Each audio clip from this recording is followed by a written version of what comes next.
Buenas tardes al resto de la concurrencia que nos había saludado.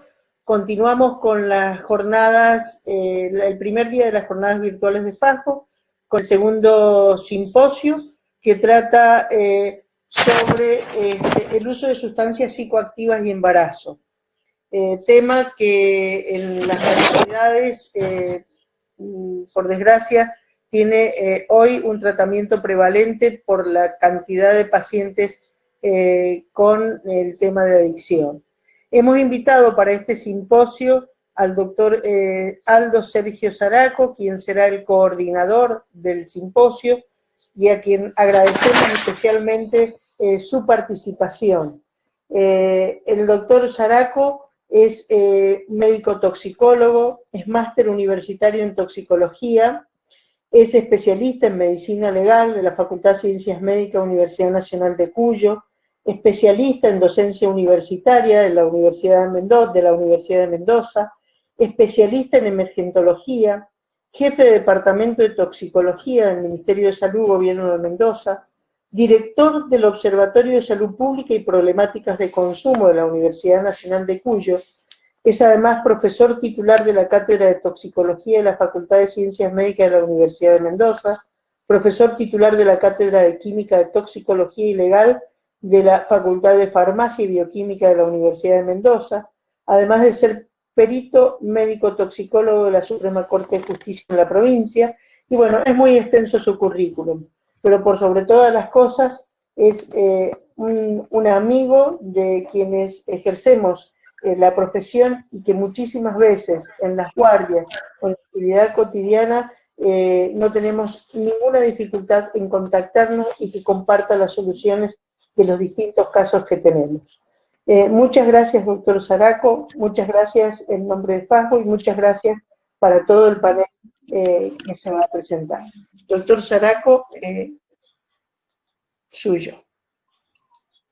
Muchas gracias, doctora Sara Papa, un gusto sus palabras y agradecer la invitación de que podamos participar en el área de la toxicología, en esta visión que hoy ha tomado un énfasis importante en el área específica que nos convoca de la obstetricia y el compromiso hacia el desarrollo del embarazo en estas edades tan críticas del neurodesarrollo. Para dar comienzo, vamos a dar la palabra a la doctora Silvia Cortese. Ella es médica especialista en terapia intensiva y toxicología. Tiene una maestría en prevención de las adicciones de la Universidad Internacional de Valencia, España. Actualmente se desempeña como jefa de la Unidad de Toxicología Clínica y Consumos Problemáticos de Sustancias de la División de Toxicología del Hospital General de Agudos Juan Fernández.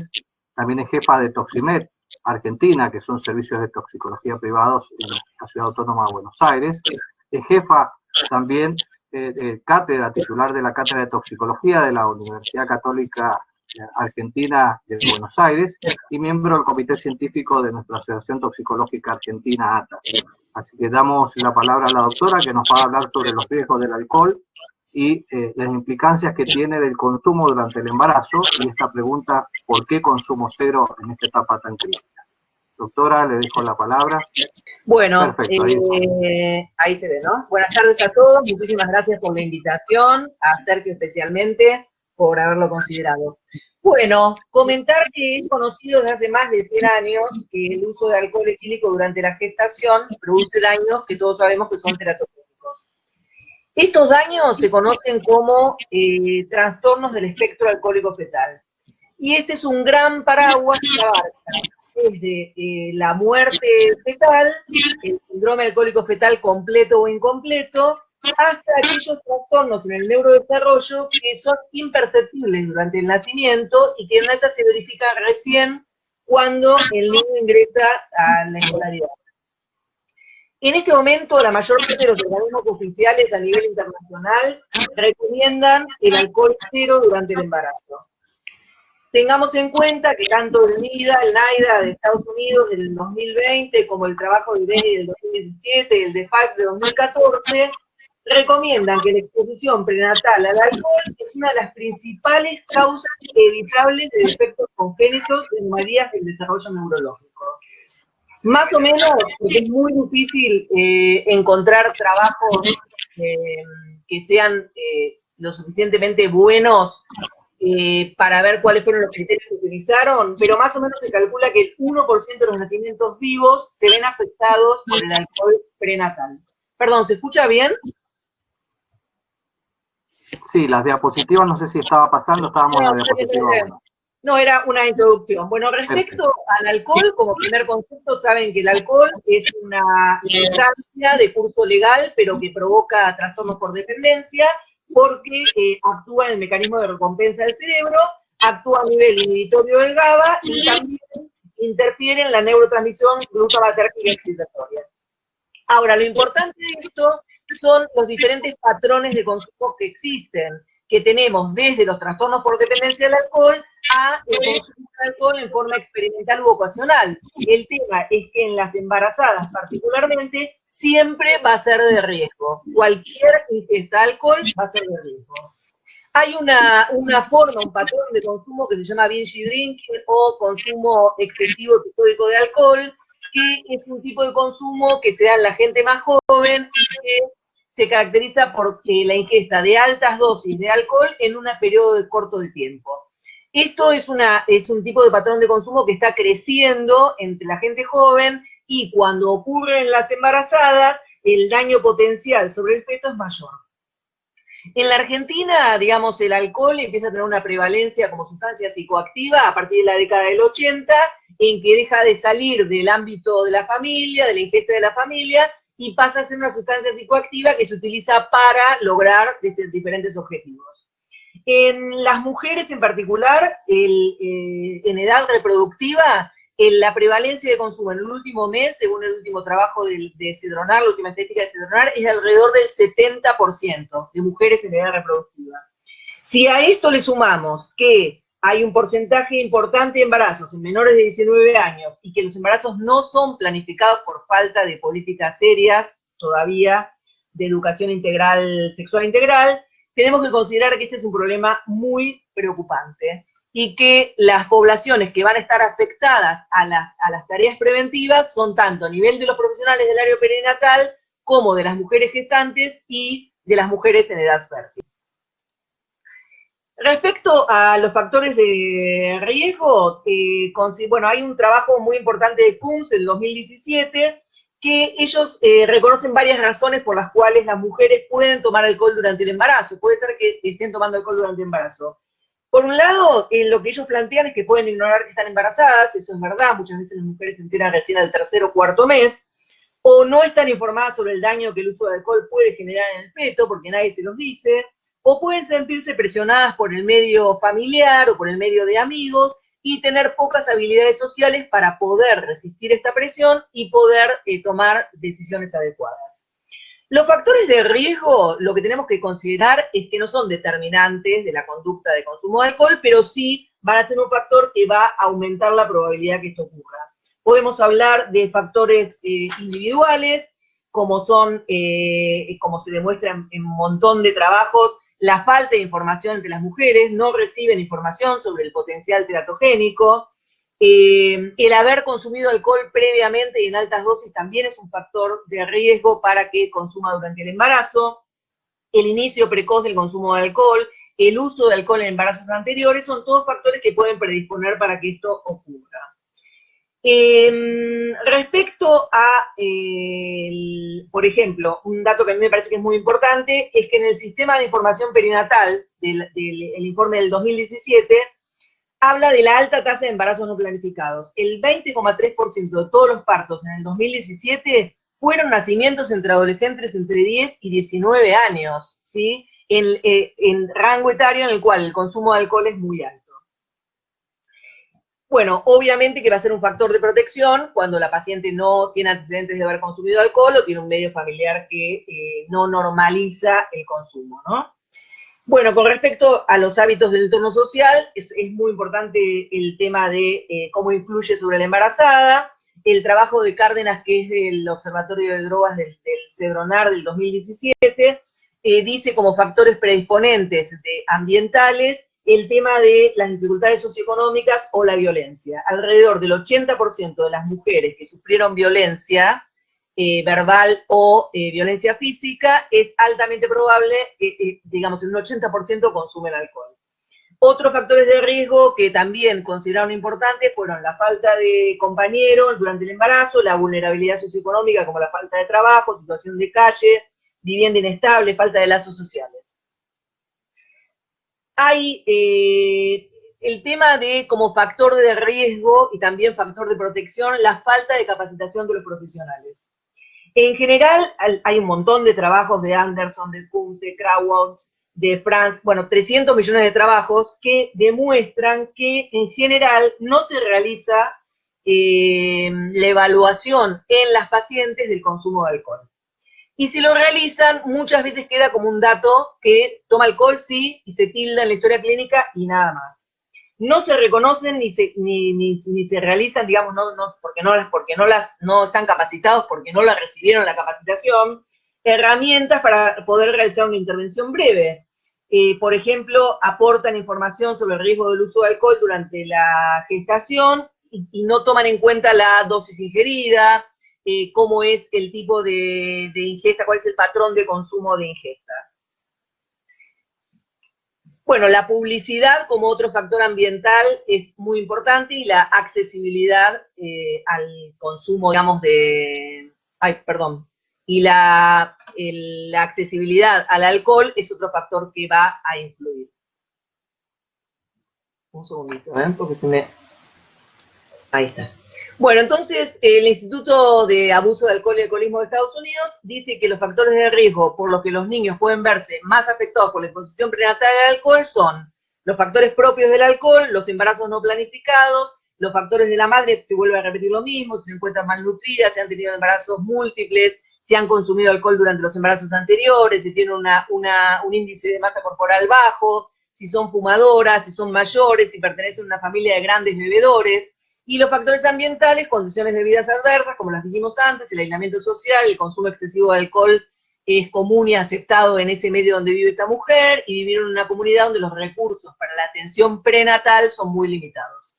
También, por supuesto, están los factores genéticos, que ya están demostrados con el alcohol, la posibilidad de heredar, digamos, la predisposición al consumo. Hay este trabajo de Youngstrom del 2016, donde hace una revisión sistemática de los predictores de cualquier consumo de alcohol durante el embarazo, y identificó dos factores como muy robustos, que son la exposición previa al abuso o violencia, como lo vimos antes, y el consumo de alcohol antes del embarazo. Estos factores de riesgo demuestran la necesidad que los profesionales de la salud comprendan las posibles influencias en el consumo del alcohol de las mujeres durante el embarazo, y puedan identificar, aprender a identificar cuáles son esas mujeres con mayor riesgo y que requieren intervenciones mucho más específicas, ya sean selectivas o indicadas. Digamos, están las intervenciones universales, en las cuales les vamos a dar el consejo sencillo de que la mujer no tiene que consumir alcohol porque puede provocar alteraciones en el feto, y va a haber intervenciones que son mucho más intensivas, que tienen que ver en aquellas mujeres que tienen factores de riesgo para consumir mayor cantidad de alcohol, o aquellas que tienen ya un trastorno por dependencia de alcohol. Bueno, respecto al marco legal y políticas de prevención en la Argentina, muy poco. Digamos, la ley de alcohol, por ejemplo, en el 2018 se modificó y se permitió que aparezca nuevamente la publicidad de alcohol en el ámbito de los medios de difusión. No hay una adherencia explícita a las estrategias de la OMS, del control de consumo de alcohol, como por ejemplo que los lugares de venta de alcohol estén limitados, que se cumpla con la cuestión de la no venta a los menores de edad, digamos, no facilitar la accesibilidad. Como otra cuestión que me parece que es muy importante es la falta de registro del TEAP, ¿no?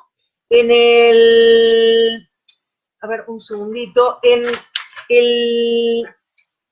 el registro, digamos, del RENAC en Argentina, no hay un registro específico de síndrome alcohólico fetal, a pesar de que considera las anomalías congénitas y todo lo demás, y que estas pueden presentarse en el momento del nacimiento o pueden presentarse después, no lo considera específicamente. También tampoco se considera, hay estudios donde se ve el impacto económico que producen los trastornos del espectro alcohólico fetal. Hay muchos grupos dentro de la Argentina que están trabajando y están estudiando este tema. Bueno, Respecto a cuál es el efecto que dijimos, digamos, que produce el alcohol, hablamos de los trastornos del espectro alcohólico fetal, y dentro de estos, como dijimos antes, los trastornos pueden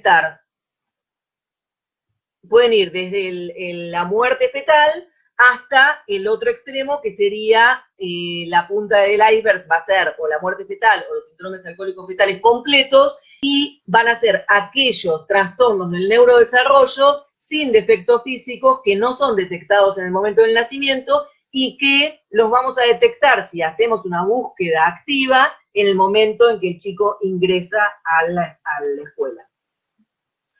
La severidad del efecto perjudicial del alcohol en el embrión o el feto va a depender de muchos factores. Por un lado, el periodo de gestación en el que se produce el consumo. ¿Y qué patrón de consumo tiene la madre, ¿no? La frecuencia y la cantidad. No hay un periodo en el embarazo en el que el riesgo no exista. En todo el embarazo el riesgo existe. En el primer trimestre se va a incrementar el riesgo, más que nada para los defectos físicos y los dimorfismos faciales. Y ya durante el segundo y tercer trimestre el riesgo va a estar fundamentalmente asociado al neurodesarrollo. Bueno, hay un estudio de Popova del 2017 que estima que 1 de cada 67 mujeres que consumieron alcohol durante el embarazo podrían tener un neonato con síndrome alcohólico fetal. Muy alto. Esto implica alrededor de 119.000 niños nacidos con SAP en el mundo cada año. ¿Sí? Es muy alto. El problema es que se calcula que esta prevalencia de TEAF va a aumentar, del trastorno del efecto alcohólico fetal, va a aumentar porque está aumentando el consumo de alcohol en general en el mundo.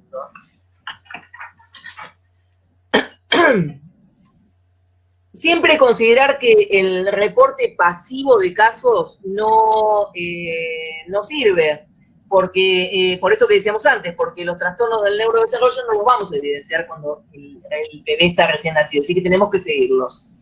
Por ejemplo, hay un dato del Reino Unido que calculan que nacen 7.000 bebés con algún trastorno del espectro alcohólico fetal, de los cuales, de estos 7.000 bebés que nacen con algún tipo de trastorno, es más que el total de bebés nacidos con síndrome de Down, parálisis cerebral, síndrome de muerte súbita en el lactante, fibrosis quística y espina bífida. A pesar de esto, sigue todavía cuestionándose si tenemos que pasar el mensaje de alcohol cero en el embarazo o no.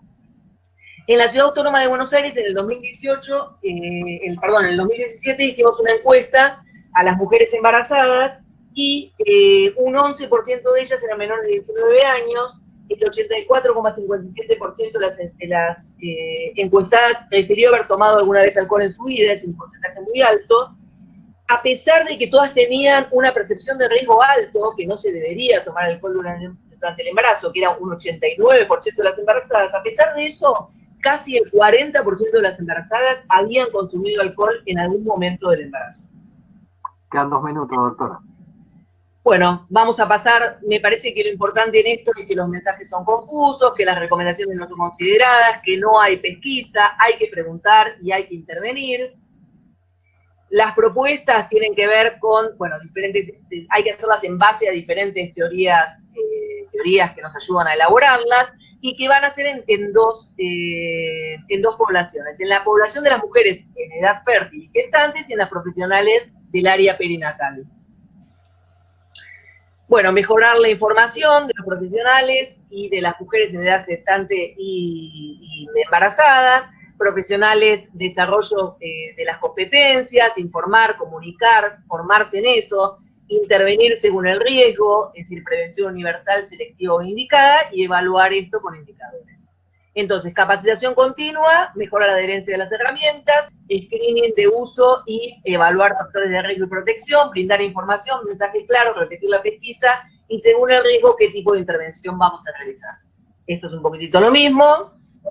Los objetivos entonces van a ser capacitar a los profesionales en pesquisa e intervención para que logremos alcohol cero en las embarazadas, con objetivos específicos para los profesionales que van a ser mejorar la información, entrenar en pesquisar, entrenar en intervenir, y en las mujeres gestantes y las mujeres en edad fértil, conocer la prevalencia de consumo, brindar información, modificar los factores de riesgo y dotar de estrategias. Entonces, la recomendación de preguntar a todas las embarazadas en cada una de las consultas del embarazo y en cada visita perinatal sobre el consumo de alcohol y sustancias y realizar una intervención breve al respecto es una oportunidad de oro de intervenir con un tremendo potencial para producir cambios positivos en la vida de la madre y el feto y también para la madre y el niño. La evidencia obtenida en cuanto al screening indicó que ser preguntado sobre el uso de sustancias psicoactivas de una manera detallada e integral puede aumentar la conciencia de la mujer de los riesgos que está asociado. Las embarazadas van a dar respuestas más honestas y exactas y el trabajador de la salud demuestra que escucha al usuario, es amigable e imparcial y no se muestra prejuicioso. Y múltiples investigaciones demuestran que las intervenciones de los profesionales de la salud pueden ser efectivas para ayudar a las mujeres a abstenerse o reducir el consumo de alcohol antes y durante el embarazo. Nada más. Muchas gracias. Gracias, doctora Cortese. Ahí las preguntas que surjan a través del chat que serán resueltas al final de toda la presentación. Así que, nuevamente, muchas gracias. Excelente y muy clara presentación y pone énfasis el riesgo de la exposición al alcohol durante esta etapa crítica del desarrollo. Ahora invitamos a la doctora Gladys Ferreira. No sé si puede encender el micrófono y la cámara, doctora.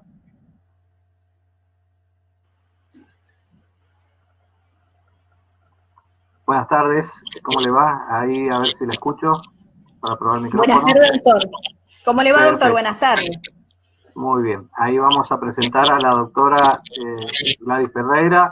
Ella es médica pediatra con especialización en neonatología, jefa del servicio de neonatología de la maternidad más importante de la provincia de Mendoza, la maternidad José Federico Moreno, que está inserta en el Hospital Luis Carlos Lagomayore de la ciudad de Mendoza. Nos va a comentar sobre el impacto que tiene el consumo de cocaína y marihuana durante el embarazo y las experiencias que se han llevado adelante en la maternidad desde los últimos años, que realmente es un dato real de la situación que vivimos. Doctora, le dejo la palabra. Bueno, muchísimas gracias, doctor Saraco. Quiero agradecerle y también a la doctora Papa por haberme convocado. También quiero agradecer a Graciela Barral por la paciencia. Les quiero comentar que el hospital en el que yo trabajo es el último eslabón de la derivación de las embarazadas de alto riesgo. O sea, todas las embarazadas de alto riesgo de los hospitales periféricos son derivadas a este hospital. Y nuestra neonatología también es la neonatología más grande de la ciudad de Mendoza. Tenemos una capacidad de 55 unidades para la atención de los recién nacidos. Nosotros hemos comenzado a trabajar en el servicio desde a mediados del año 2014, donde una neonatóloga, la doctora Cristina de Gaetano, que es miembro de mi servicio, trabajó en un centro de salud. ¿Y qué corroboró ahí? En un centro de salud cercano, en uno de los departamentos más populosos de Mendoza, en un asentamiento. Y pudo observar que algunos de estos neonatos que se controlaban o de lactantes pequeños habían pasado por el sistema de salud y las mamás de estos bebés eran consumidoras de cocaína, de marihuana, tranquilizantes, algunas de alcohol, y no habían sido detectados. Entonces la doctora, trabajando en el centro de salud, consideraba que tenía que haber una respuesta o una devolución a los centros de salud para después hacer los seguimientos adecuados. De esta manera realizó un protocolo que presentó al servicio, desde el servicio a Jefatura de Perinatología, el doctor Ernesto Cese, y a la dirección del hospital. Y de esta manera se autorizó y se comenzó a trabajar con esta problemática. Desde allí se empezaron a realizar los controles y también se empezó toda una etapa de concientización del personal de salud que trabajaba con los neonatos, también en obstetricia, de laboratorio, servicio social, salud mental, de lo que nos estaba sucediendo. Fuimos aprendiendo, en realidad esto es así, a lo largo de los años hemos ido aprendiendo, cada vez vamos viendo más, vamos aprendiendo de esta experiencia. La próxima... ¿Cómo nosotros trabajamos realizando dosajes de sustancias tóxicas en la orina? Decimos de sustancias tóxicas En realidad no decimos de sustancias psicoactivas porque consideramos que estos son, bueno, son tóxicos. Si bien sabemos que hay tóxicos legales, como decía la doctora Cortese previamente, el alcohol, también el cigarrillo, hay tóxicos ilegales, como son el uso de cocaína y marihuana. Entonces nosotros trabajamos mucho en la anamnesis de las madres. ¿Y qué datos suelen ser importantes? Seguimos pensando todavía en las 4P, que es preguntarle a la embarazada si tiene antecedente de sus padres en el consumo de alcohol y de droga, si su pareja también tiene consumo de alcohol y de droga. Lo hemos visto, que cuando la mamá tiene en la orina o el bebé tóxicos positivos, la pareja habitualmente también consume. Si que le preguntamos en el pasado si en alguna vez ha tenido intoxicación o ha habido un consumo muy elevado de alcohol, y en el embarazo actual, por eso pregnancy en inglés, si ha habido un mes antes de este embarazo, cuánto alcohol ha consumido, cuántos cigarrillos ha fumado, si ha consumido drogas. Si alguno de estos es positivo, justifica hacer una mayor intervención. También consultamos y vemos cómo fue la historia de este embarazo, si la mamá tuvo antecedentes de hipertensión, de algún accidente cerebrovascular, si es un embarazo no controlado, si es una mamá adolescente, si este bebito ha sido un bebito de bajo peso. O sea, la historia de este embarazo también nos ayuda para poder pensar, porque es esto la idea, pensar que puede haber un consumo. Nosotros, ¿a qué bebé ingresamos y con qué criterio? Al ir descubriendo que teníamos estos bebés y realmente no tener una experiencia, empezamos con internación de los bebés para el monitoreo y ver si aparecían síndromes de abstinencia. Y el criterio es justamente esto, evaluarlos y ver qué conducta tomar, que es lo cual eran los síntomas que aparecían. La experiencia que les voy a comentar es la realizada la estadística del servicio en el año 2018. Sobre 4.898 recién nacidos, se pudo contactar que el 2% de las mamás tenían tóxicos positivos en orina. Y de esos 4.898, 1.012 pacientes ingresaron a la neonatología. De los ingresos a neonatología, el 16.4% de los recién nacidos tenían tóxicos positivos en orina. ¿De dónde provenían estas mamás? Estas mamás vienen sobre todo de las zonas más populosas de la provincia.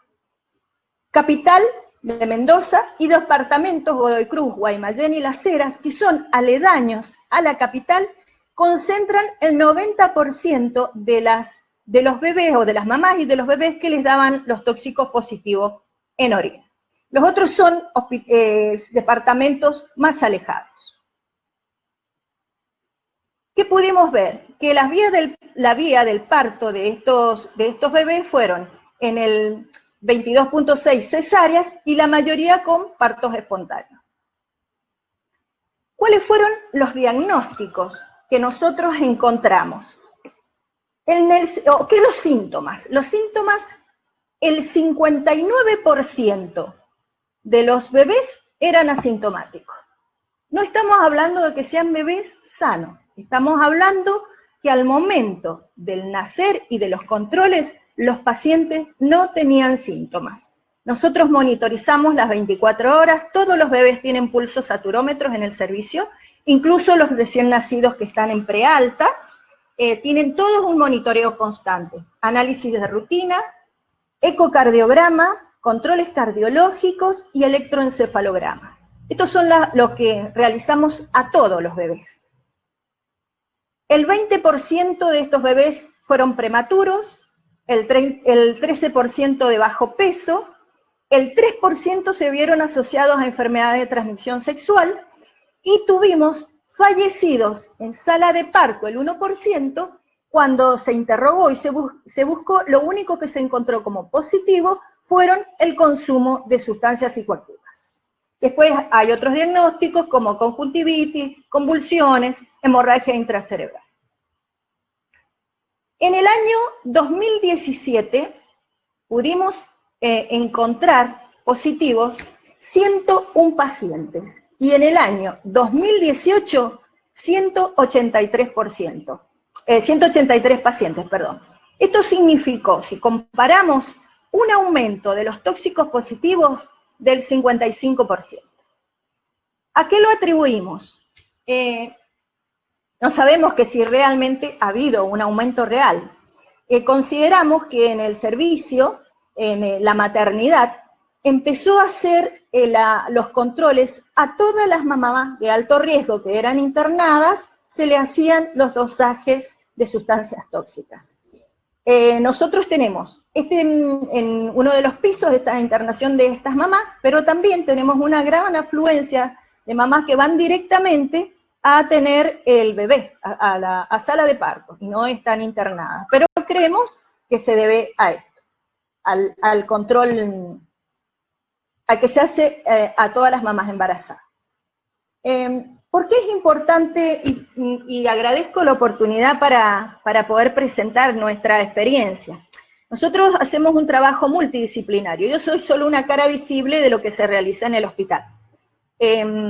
Trabajan desde la maternidad, desde que ingresa una mamá y se hacen los controles. Cuando se detecta que hay un tóxico positivo en orina, se hace interconsulta al servicio de neonatología, donde se aborda a la mamá, pero también, y se le explica cuáles son las probables consecuencias de este consumo, pero también se hacen interconsultas a salud mental, y se ve si se requiere la intervención de psiquiatría, de psicología, interviene servicio social, interviene también el laboratorio, también se ha notificado a la Dirección de Maternidad e Infancia de la provincia, a la dirección del hospital, y se ha hecho también una red a nivel provincial para que cuando estos bebés se vayan de alta, tengan las mamás el control lo más pronto posible. Dentro de la primera semana, hacer los controles a las mamás y a los bebés. Y las mamás que puedan irse ya con un turno en los CPA, en los Centros de Tratamiento y Prevención de las Adicciones. Creemos que nosotros como neonatólogos, nuestra concepción es que estamos llegando tarde, porque cuando nosotros llega el bebé, ya pasó toda la mamá durante todo el embarazo el consumo de estas sustancias que sabemos que son tóxicas. Son tóxicas directamente, son tóxicas a través de diferentes mecanismos y pueden producir graves afectaciones en el neurodesarrollo de estos bebés. Son sustancias que pueden facilitar la pérdida del embarazo, la prematurez, pueden facilitar el bajo peso, infartos cerebrales, malformaciones cardíacas, malformaciones faciales, disgenesias renales, afectaciones retinianas. O sea, que realmente creo que como equipo de salud tenemos que trabajar conjuntamente y hacer un abordaje multidisciplinario para disminuir este consumo. Y la doctora Cortese hablaba del consumo del alcohol. Nosotros no lo podemos dosar, no lo dosamos porque se metaboliza rápidamente. Sí interrogamos a las mamás, pero lo que sí vemos es que la mayoría de las mamás, o muchas, niegan el consumo. Pero cuando aceptan el consumo, nos refieren que no sabían, que no se les había explicado que las sustancias, estas sustancias psicoactivas a las que me estoy refiriendo, le podrían provocar daño al recién nacido. Habitualmente sabemos llamar a la mamá y al papá, y bueno, y les comentamos cuáles son los efectos. Y la mayor parte de estos papás quieren empezar un tratamiento. Nuestra sugerencia es que empiecen a realizar los controles de la embarazada, en los primeros controles de las embarazadas, se hagan interrogatorios respecto a este consumo y que pueda el obstetra o el ginecólogo, quien está controlando a la mamá, pedir los dosajes para empezar lo más prontamente posible el tratamiento. Si no es posible que la mamá deje el consumo, pero por lo menos disminuir ese consumo y lograr el menor daño posible. Esta es nuestra pretensión desde nuestro hospital, desde el servicio de neonatología y desde la maternidad, para poder disminuir los riesgos. La idea es disminuir los riesgos de estos niños, porque sabemos que los hijos de madres que consumen, ya sean con consumos importantes o consumos espontáneos ocasionales, tienen mucho más riesgo de muerte súbita. También tienen mucho más riesgo de abandono materno. Si uno habla de salud y consideramos que salud es el bienestar físico, psíquico y social, por más que un bebito no tenga sintomatología, si hay un consumo, en la familia puede ser peligroso y no estar en un estado de salud ese recién nacido o ese lactante. Bueno, esta es la experiencia en relación a la lactancia. Buscamos en diferentes lados ver cuál era la conducta a seguir. Y hay sustancias como, por ejemplo, la cocaína está totalmente contraindicada con la lactancia materna, también el alcohol, por los efectos que pueden producir en el neurodesarrollo. Habiendo contactado con el Ministerio de Salud, surge una resolución que está en la provincia de Mendoza, que dice que todos los recién nacidos deben ser atendidos entre la primera semana en el centro de salud. Y como hay suspensión momentánea de la lactancia materna, porque estas drogas pasan la leche materna,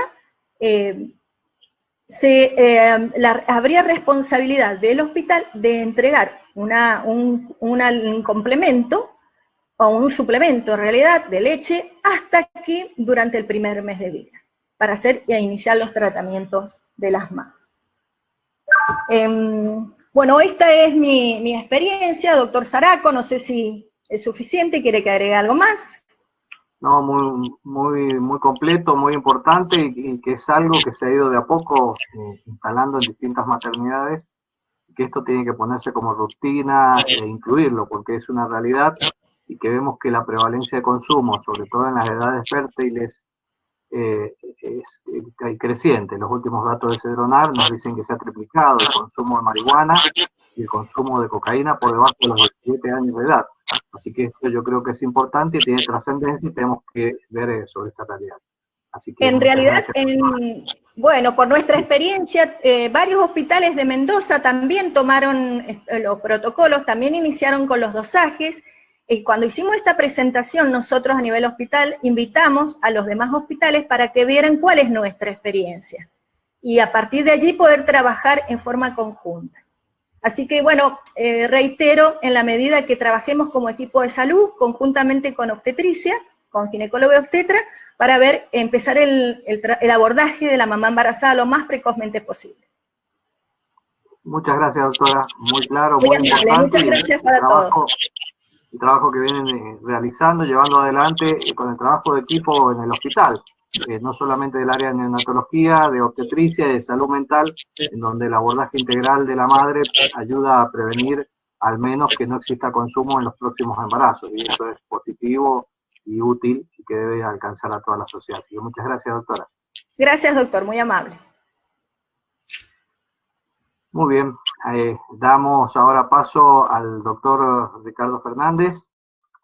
El doctor Ricardo Fernández es médico pediatra y toxicólogo, es coordinador del Departamento de Toxicología de la Facultad de Ciencias de la Salud de la Universidad Católica de Córdoba, es profesor adjunto de pediatría en la Facultad de Ciencias de la Salud de la misma Universidad Católica de Córdoba y secretario posgrado en la actualidad de la Facultad de Ciencias de Salud de dicha universidad.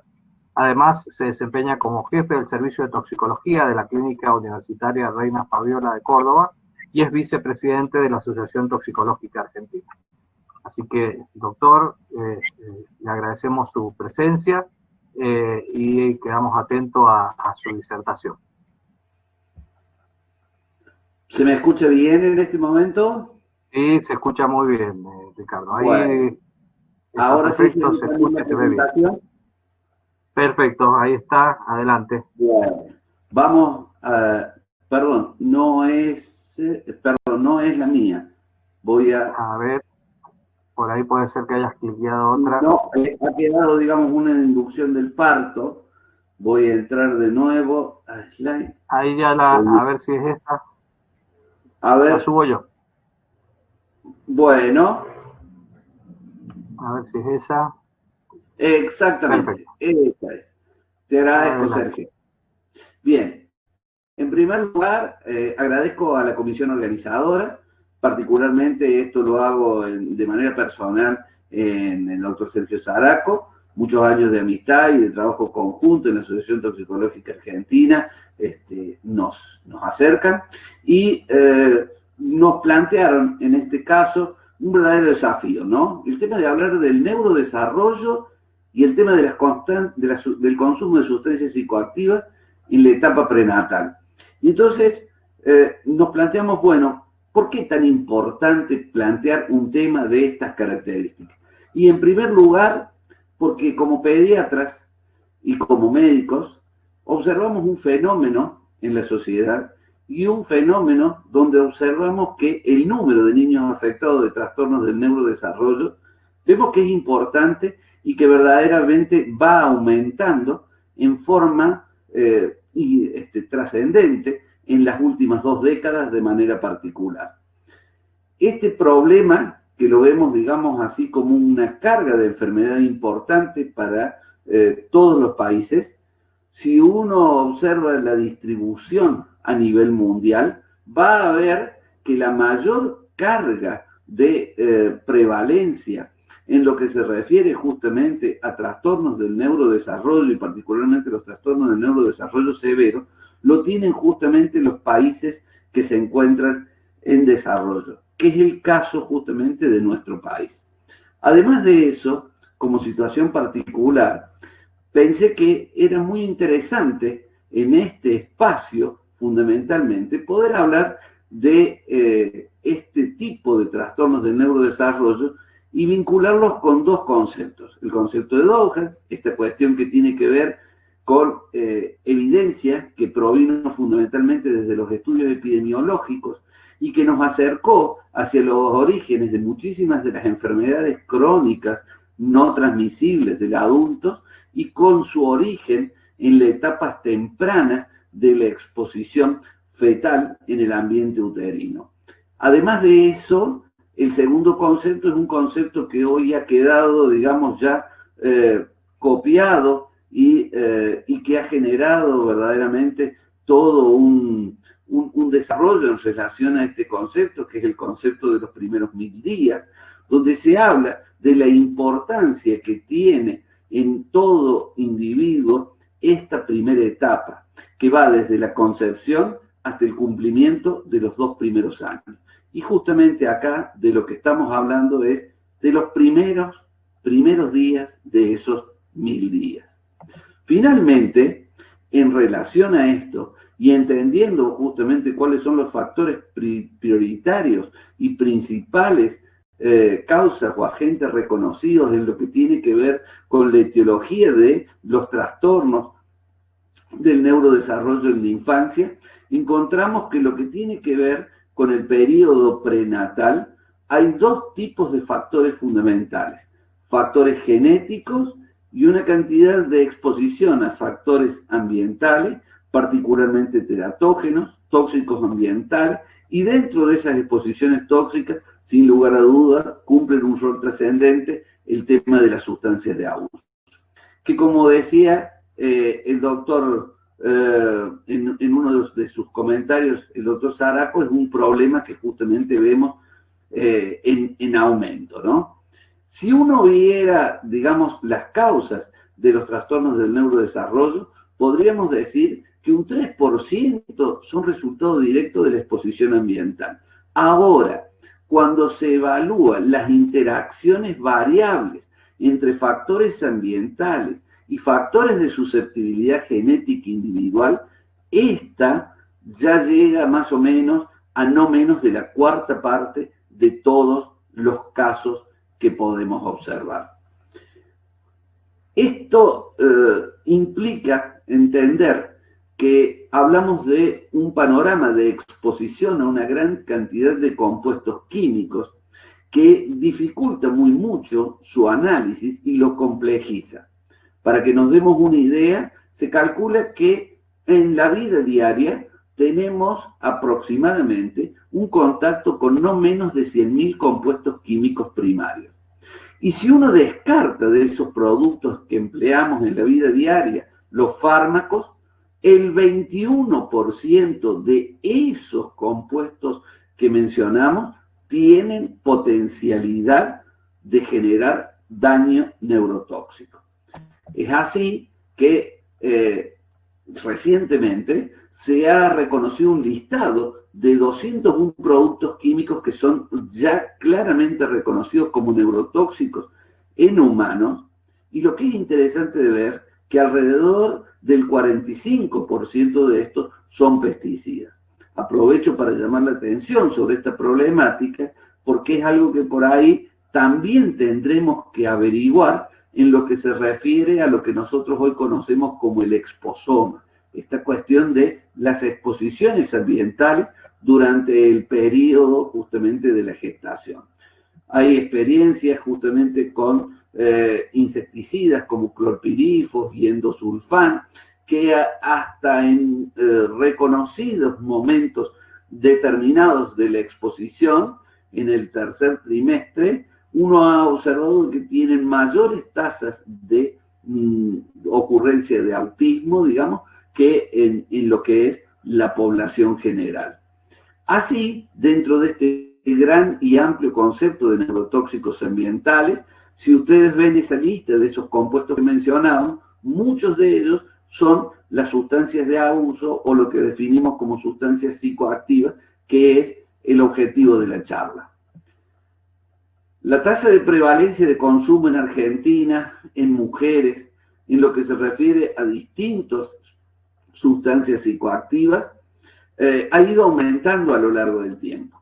La última encuesta nacional es la del Observatorio Argentino de Drogas, que es del año 2017, que tiene un alto nivel de representatividad y que si uno observa, en lo que se refiere a consumo de tabaco, estamos con una cifra cercana al 48%, de alcohol del 76% en la mujer, de cannabis o marihuana, para ponerle un nombre más genérico y vulgar, estamos en un 14% y cocaína alrededor de un 3%. Ahora, que quede claro, esa tasa que es general, si uno lo coloca, digamos, sobre y la distribuye en grupos etarios, va a encontrar que las mujeres en edad fértil son justamente las que tienen las mayores tasas de consumo en este grupo poblacional.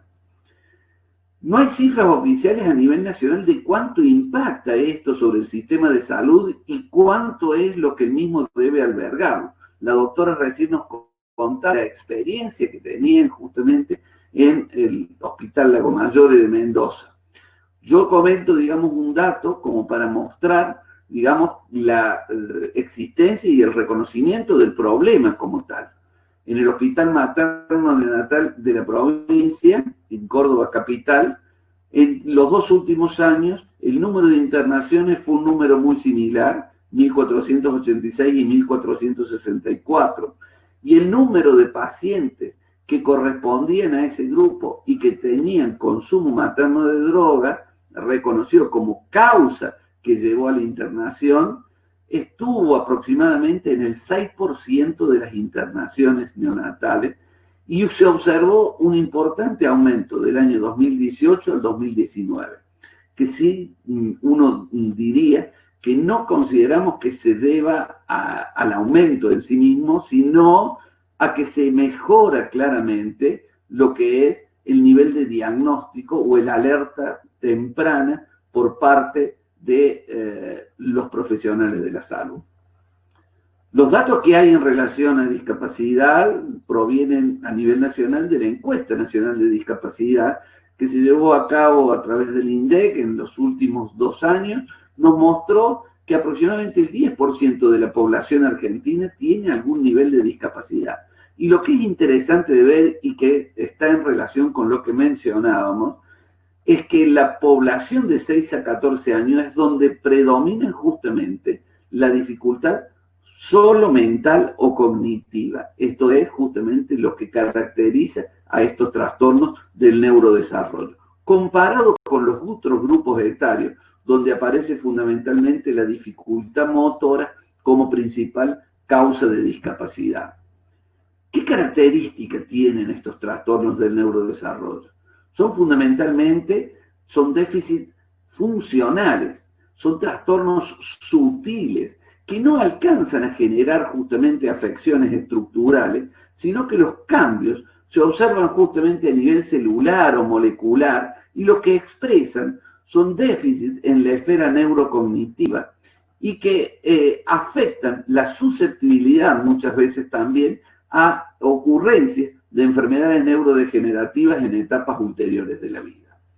Vamos a encontrar distinto nivel de evidencia y nos va a costar muchísimo conseguir una evidencia que sea incontrastable entre lo que es el nivel de exposición prenatal a drogas de abuso y las afecciones del neurodesarrollo. Y esto tiene que ver fundamentalmente con las serias dificultades metodológicas que se enfrentan cada vez que se realiza una nueva investigación. Recuerden que la aparición tardía de los efectos, la dificultad de cuantificar adecuadamente la dosis de exposición, el hecho de que los daños sean de tipo funcionales y no estructurales, las diferencias que se dan entre las distintas especies, lo que hace que no sea fácil de poder generar, digamos, inferencia de los estudios en especies preclínicas y relacionarlos justamente con humanos, así como también la dificultad de poder generar, digamos, evaluaciones de lo que son las pruebas neurocognitivas, son todos trastornos que uno tiene que claramente definir previo a la realización de un nuevo trabajo y son lo que genera, digamos así, los sesgos, al igual que la falta de, digamos, de control de lo que son las variables confusionales cuando uno evalúa el neurodesarrollo y el desarrollo fundamentalmente de tipo neurocognitivo. Esto que tiene que ver con el estatus socioeconómico, con el nivel educacional de la madre o del cuidador, la estimulación en el hogar, etc. Son todas variables que son muy difíciles de controlar, lo que hace que justamente la falta de control de esas variables hace que la evidencia muchas veces tenga resultados contradictorios frente a un mismo tipo de exposición. Otro de los problemas que tiene el estudio de los trastornos del neurodesarrollo es el hecho de que el desarrollo del sistema nervioso central tiene, digamos, una serie de dificultades. Primero, el tiempo con el que ocurre. Pensemos que sincrónicamente comienza en la tercera semana de la vida embrionaria, pero termina al final de la adolescencia. O sea que es un desarrollo que es pre y postnatal. Y en la etapa esta justamente prenatal, este proceso es un proceso con un nivel de complejidad y de un tan gran, importante número de cuestiones secuenciales que deben desarrollarse, que provee en ese sentido una serie de oportunidades que se convierten en lo que definimos como periodos críticos u oportunidades en las cuales los agentes tóxicos ambientales, o en este caso las sustancias psicoactivas, encuentran un sistema nervioso altamente sensible a la exposición de lo que son esos agentes neurotóxicos.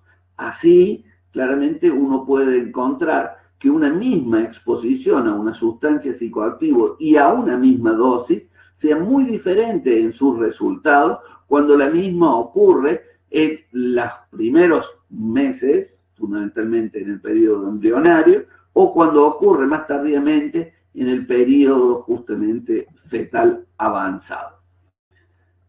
Hay una... ¿Cómo? 2 minutos. 2 minutos, bien. Sí, sí. Gracias. En este sentido, digamos, hay una serie de particularidades toxicocinéticas que hacen a la embarazada y que generan claramente un riesgo particular, como es el retardo del vaciamiento gástrico, el aumento del volumen corriente y la disminución del volumen residual, la eliminación de reservas lipídicas.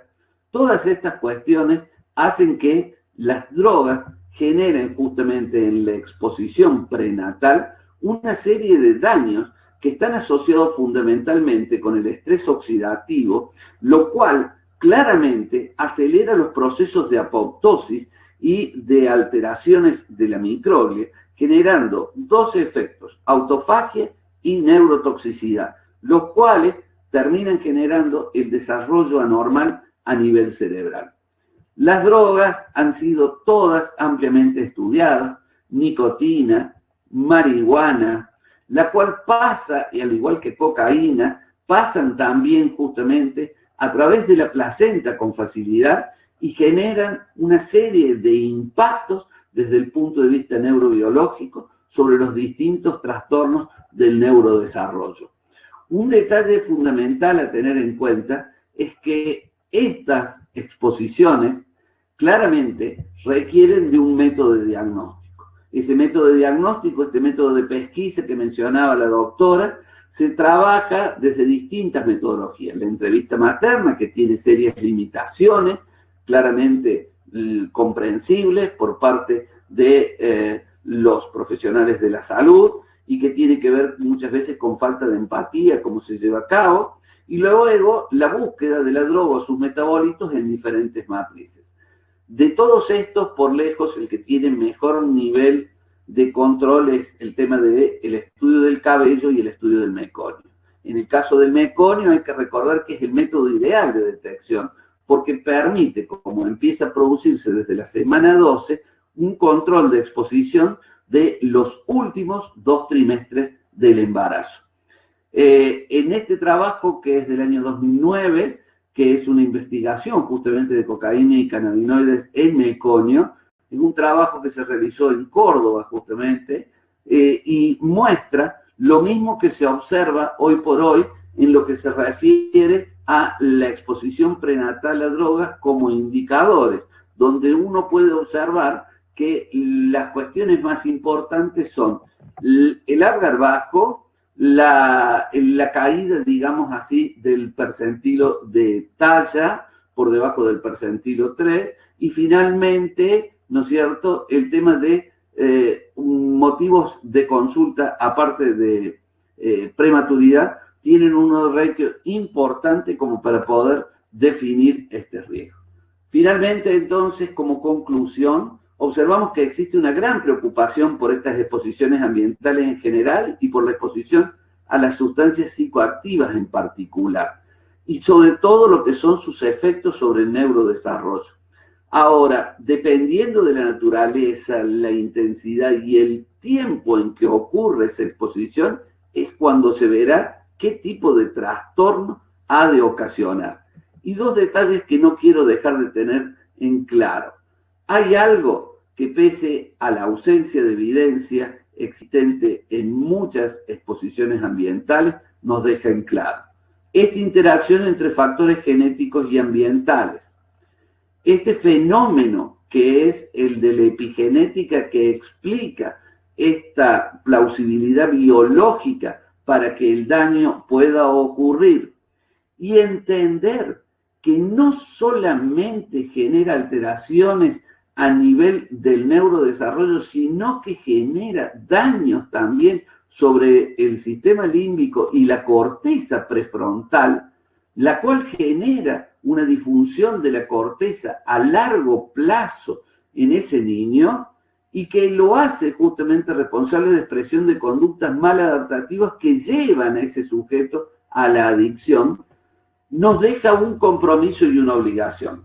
El compromiso es lograr la disminución de las exposiciones ambientales, dentro de las que incluimos justamente circunstancias de sustancias psicoactivas que sufren nuestros niños, y nuestra obligación, que es proteger a estos niños en sus primeros 1000 días, transformando este concepto de los primeros 1000 días, que sean acciones como una estrategia de salud pública, y es por lo que debemos bregar.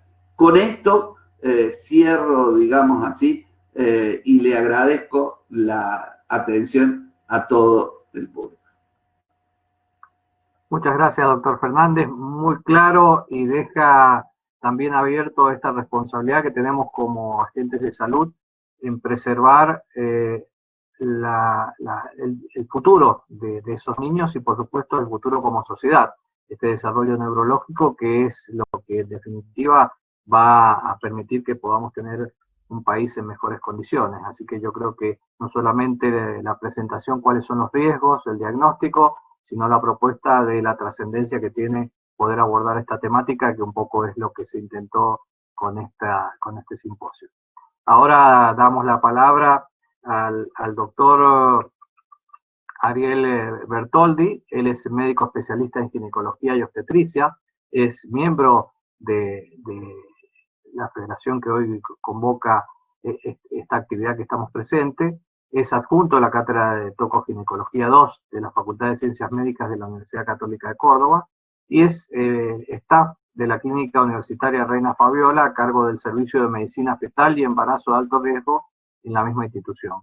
Él nos hablará sobre las complicaciones obstétricas asociadas al consumo de estas sustancias psicoactivas que hemos venido a desarrollar. Buenas tardes, doctor, un gusto contar con usted y les dejamos la palabra para llevar adelante.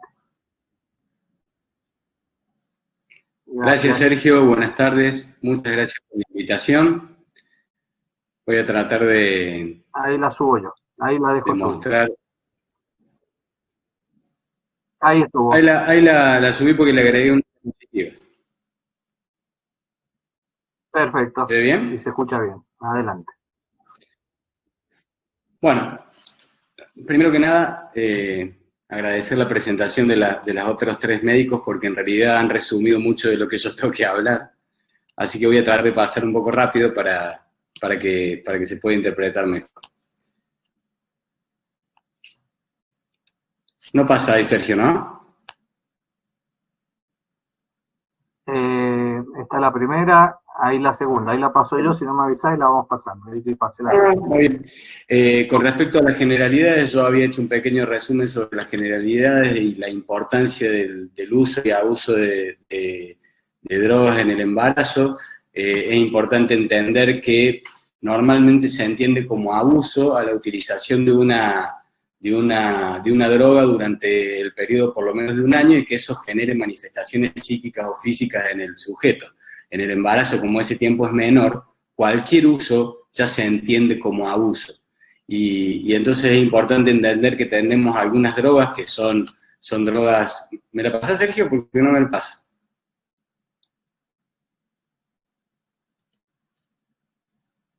Ahí la voy pasando. Bueno, es importante entender que en general hay un subregistro, como hemos dicho recién, es muy difícil que las personas confiesen que utilizan algunas drogas primero por culpa o después por temor de perder la tenencia del niño. Otro concepto que leí que me gustaría que quedara estable, y porque siempre nos preguntan cuánto puedo beber o cuánto no puedo beber, hay una unidad, que es una unidad de bebida estándar, que son 14 gramos de alcohol, que es el equivalente a un vaso de vino o a una jarra de cerveza. Y entonces, lo que decía la doctora Cortés recién, de que es esta forma de beber ahora, que es tomar mucho en periodos de tiempo pequeños, principalmente en adolescentes o en jóvenes, equivaldría a 5 unidades de bebida estándar. Pásame la siguiente, por favor. Y lo importante también es entender el policonsumo. La verdad es que la mayoría de las personas que consumen drogas en general, pero en el embarazo de manera particular, no consumen una sola. Entonces nosotros no podemos evaluar la consecuencia en el embarazo solamente de una droga si esa persona está consumiendo tabaco, alcohol, cocaína y marihuana.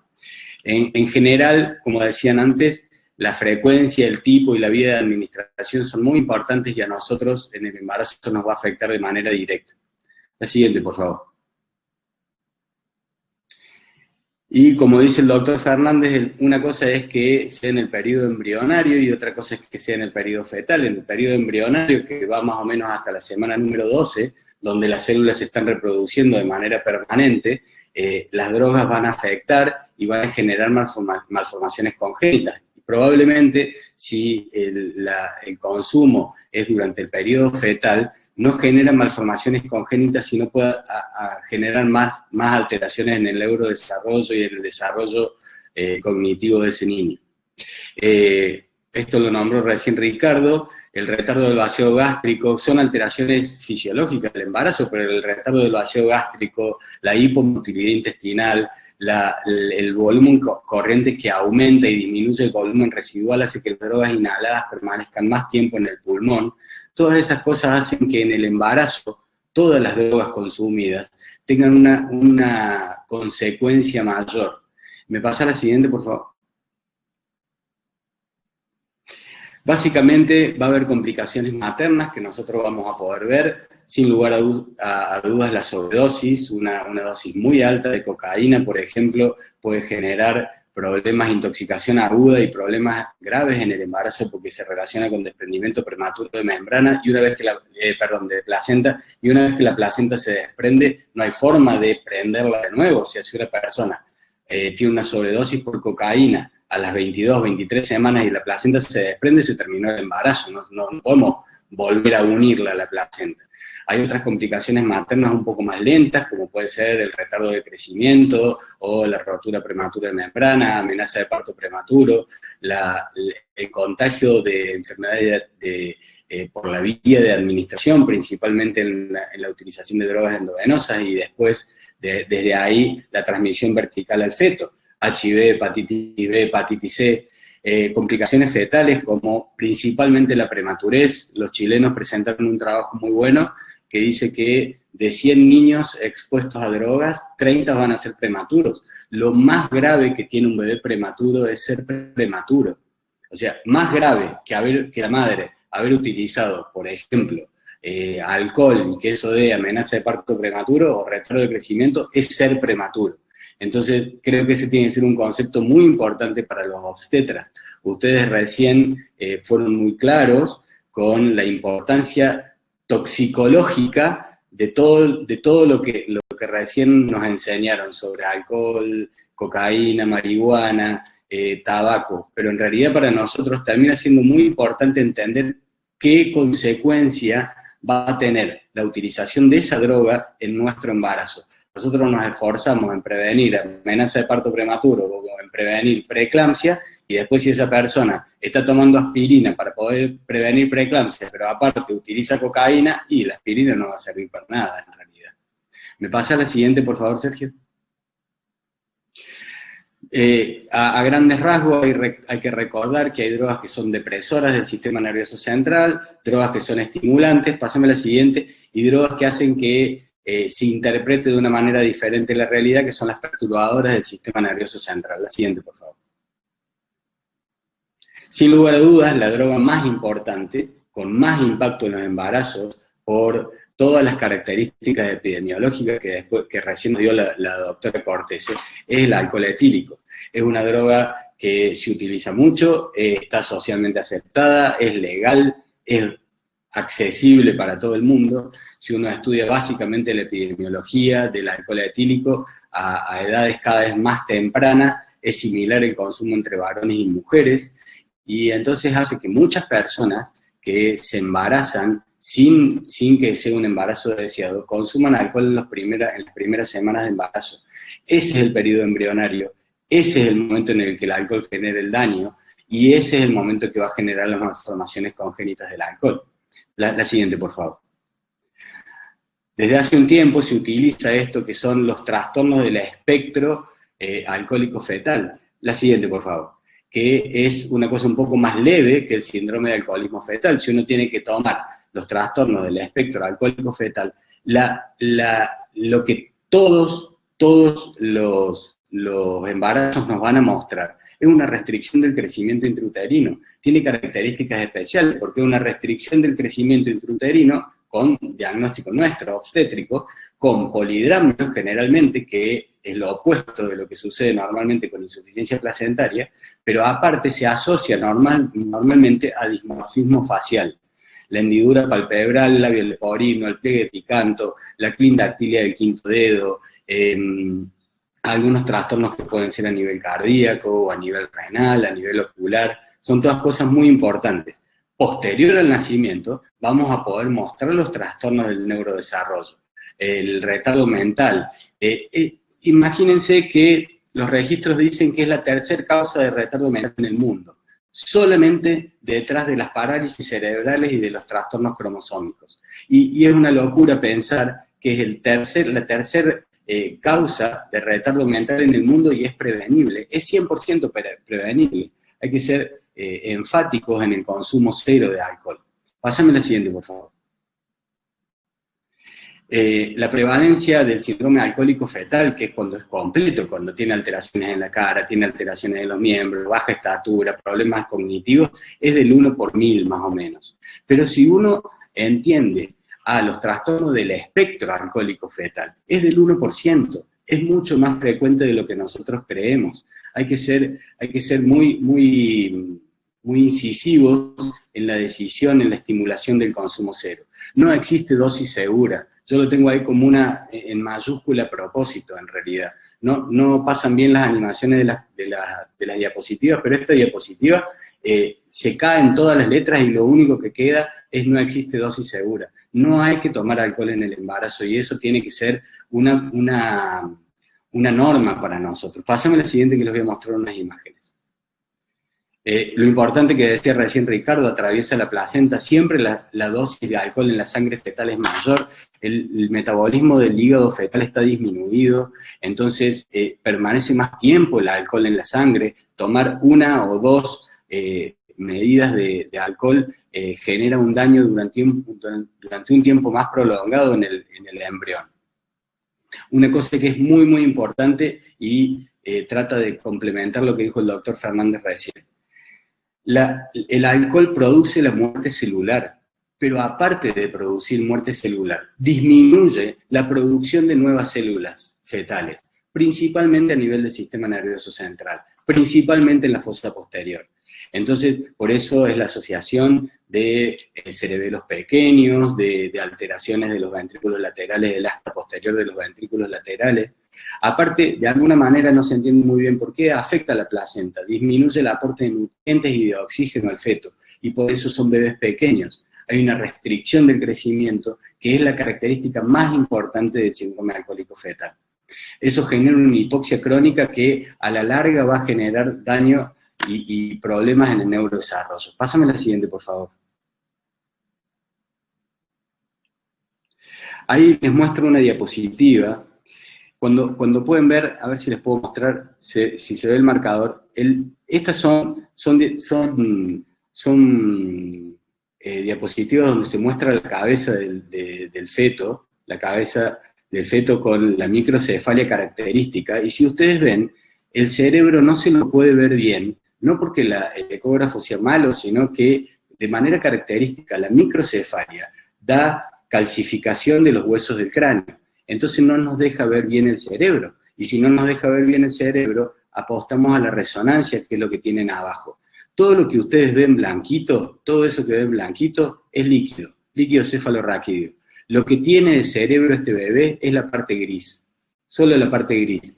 Y si uno pudiera verlo más de cerca, las circunvoluciones del cerebro se ven muy marcadas, a eso se le llama polimicrogilia. La polimicrogilia es la característica ecográfica o en resonancia de la disminución de las células, de las neuronas en realidad, porque al haber menos neuronas los surcos se marcan mucho más. Esa es la explicación. Pásame la siguiente, Sergio.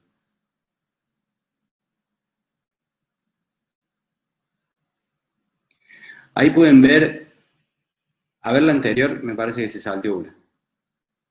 Ah, no, perdón, ponele. Ahí pueden ver una característica muy típica en el sistema nervioso central, que son las vértebras en cuña, es eso que se ve ahí. Puede aparecer en otras alteraciones esqueléticas, pero es muy típica si uno observa una vértebra en cuña y tiene en la anamnesis el consumo de alcohol, esto puede deberse o se debería principalmente al consumo de alcohol. Acá pueden ver en esta diapositiva de abajo, eso es el cerebelo se lo ve mucho más pequeño que el cerebelo que estamos acostumbrados a ver, ahí lo pueden ver de nuevo, y esto que es una una dilatación aparente de los ventrículos laterales y no es tal.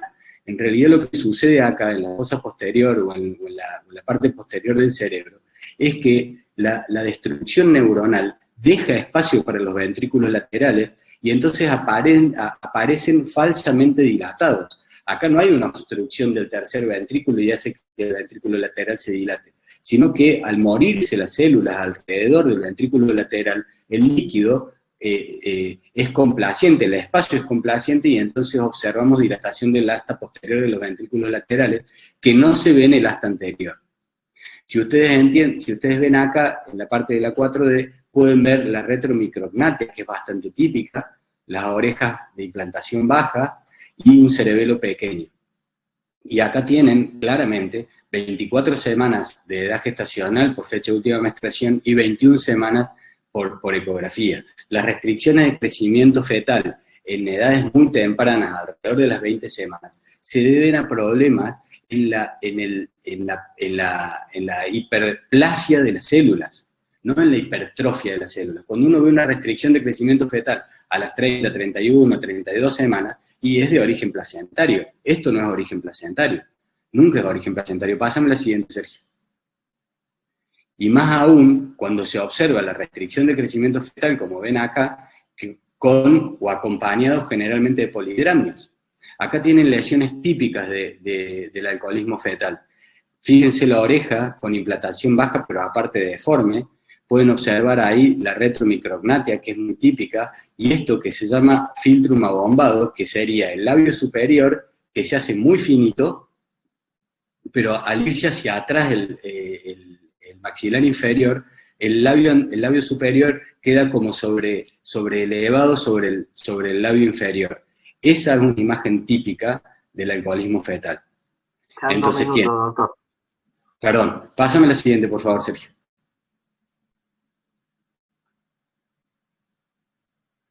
Bueno, acá más o menos lo mismo, retromicrognatia, polidramnios y retardo de crecimiento. Pásame la siguiente.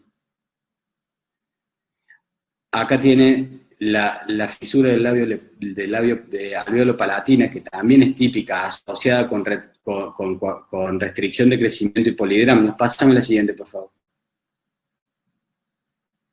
Bueno, el tabaco ya sabemos, restricción de crecimiento asociado con otras situaciones, como por ejemplo, alguna insuficiencia placentaria se relaciona con trombosis, desprendimiento de placenta y muerte fetal. Pásame la siguiente. Cocaína, muy importante, la siguiente, por favor. Se asocia básicamente a eventos agudos, básicamente la intoxicación aguda. Sí, está bien, pásame la siguiente, por favor. Por favor, el tiempo. Sí, ahí termino. Una más, por favor. Otra más. Quiero mostrarles los daños ecográficos. Una más. Ah, no, es que no está cargada, porque es cuando quise compartir la pantalla y no pude. La cocaína va a producir básicamente unos quistes cerebrales típicos en la región alta, pero aparte puede producir básicamente desprendimiento de placenta, y puede producir infartos cerebrales. Esos infartos cerebrales, hemorragia con infartos cerebrales, son característicos en la cocaína. Pasa a la última, por favor, Sergio. A nosotros en el embarazo, la verdad, seguí, por favor. Ahí está, no, la anterior. Acá puse unos mensajes para llevar a casa, la verdad que el tiempo es poco. Importantísimo lo del alcohol, como dijo la doctora Cortese. El síndrome de las consecuencias que produce son 100% prevenibles y para nosotros eso es muy importante. Los daños habitualmente van a persistir sobre toda la vida. El policonsumo es importante identificar. La cocaína está cuestionado si tiene algún riesgo de teratogenicidad, tiene riesgos muy graves en el embarazo, pero no se sabe exactamente si es teratogénico. El uso de benzodiazepinas hay que hacerlo con precaución en el primer trimestre, principalmente en personas que están acostumbradas a usar benzodiazepinas porque son los tranquilizadores.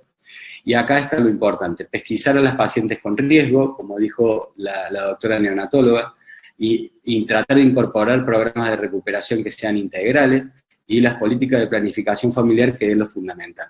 Si uno puede enseñar que el alcohol es muy dañino y que está al alcance de todos y es 100% prevenible, la verdad que sería una cosa muy importante. Muchas gracias. Muchas gracias, doctor.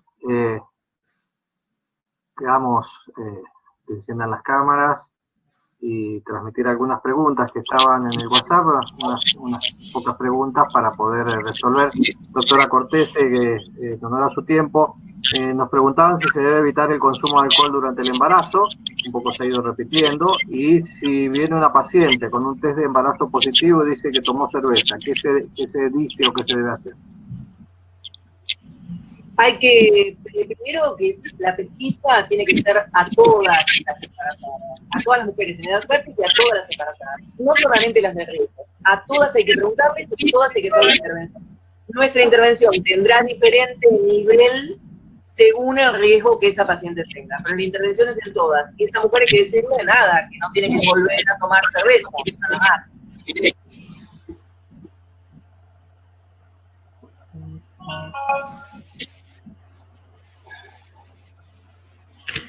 No se te escucha. No escucho. Perdón. Para que queden claro, y era un poco el objetivo de este simposio, y le pregunto, que figuraba en el chat, si se conoce cuánto alcohol puede tomar una embarazada sin sufrir efectos perjudiciales.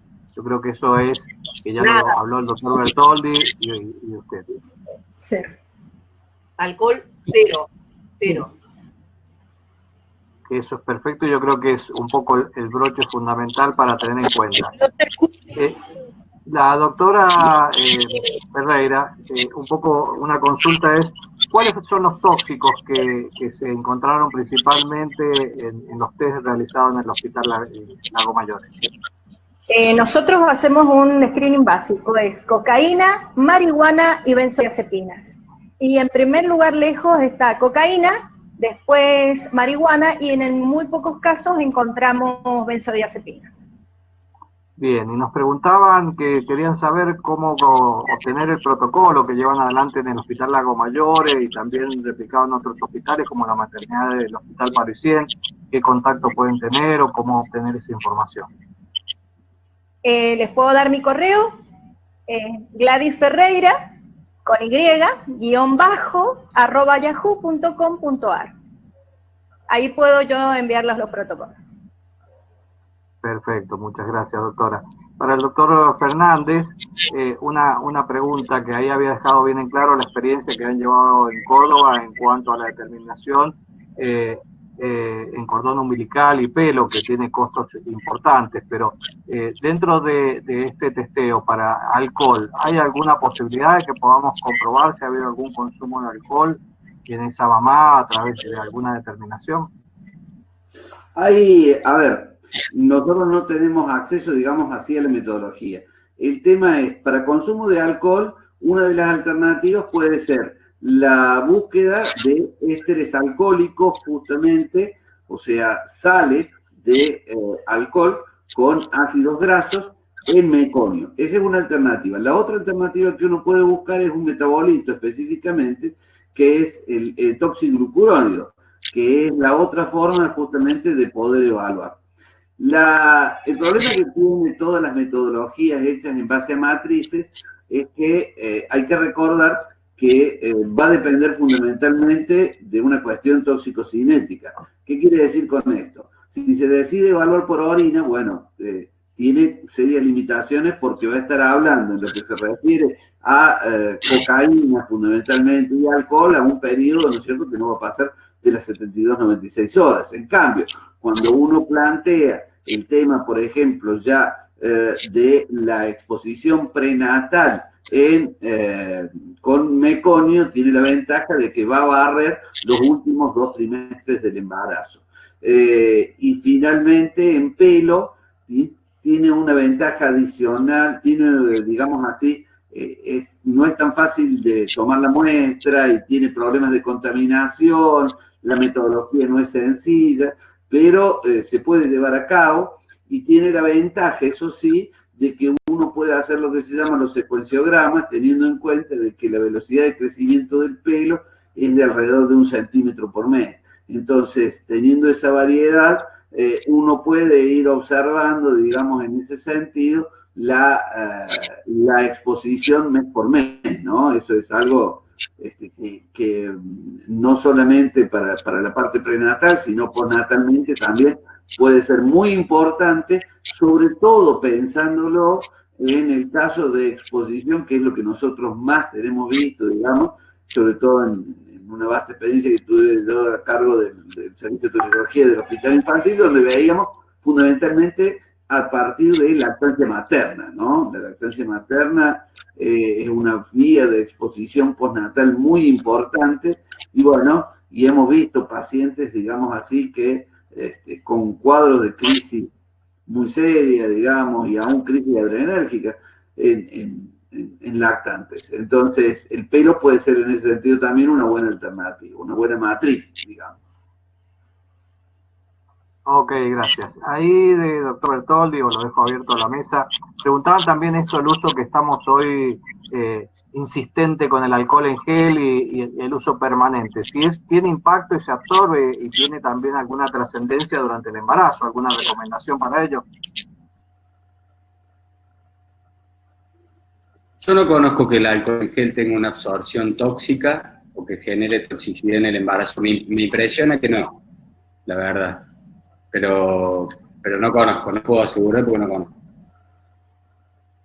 Bien, doctor Fernández veía con la cabeza que decía que no. Seguro, no tiene riesgo de absorción en ese sentido.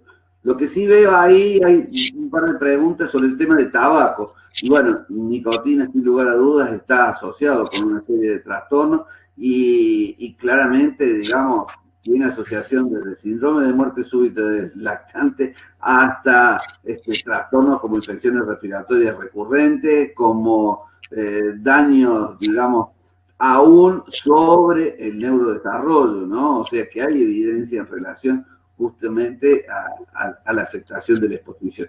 Por eso también es una ventaja, digamos, el control. Y lo otro que es bueno es el hecho de que la mayoría de los trabajos claramente demuestran que digamos así, el cambio de hábitos da muy buenos resultados. O sea, el individuo que consume y deja de consumir, en lo que se refiere, por ejemplo, a tabaco, claramente mejora muchos de los parámetros, ¿no? Fundamentalmente lo que tiene que ver con crecimiento y cosas. Perdón, Ariel. La nicotina perdón. Sí, usted. Nosotros lo que tenemos bastante claro es que el consumo de nicotina a partir del segundo trimestre o alrededor del segundo trimestre puede dar restricción de crecimiento fetal bastante temprano. Aparentemente la vida media de la nicotina a nivel de la placenta es de 8 horas, o sea, 3 cigarrillos por día dan vasoconstricción 24 horas. Entonces, eso de forma independiente daría solo restricción de crecimiento fetal durante el embarazo, no digo en el momento del nacimiento y el tema de muerte del lactante. Lo que sí está muy claro es que empeora mucho otras situaciones trombogénicas. Por ejemplo, si una persona tiene una trombofilia que no conocía, si lo asocia con el hábito de fumar, el riesgo de desprendimiento prematuro de placenta, restricción de crecimiento severo, trombosis a nivel placentario, infartos placentarios es mucho más frecuente. Y eso sí tiene un impacto muy importante durante el embarazo. Bueno, muchas gracias. Hay preguntas. Su correo, doctor, que pedían algunos de los asistentes para si lo puede pasar. ¿El mío? Doctor Bertoldi. Bertoldi, sí. Ariel Bertoldi, SA, como si fuera sociedad anónima, @gmail.com. Perfecto.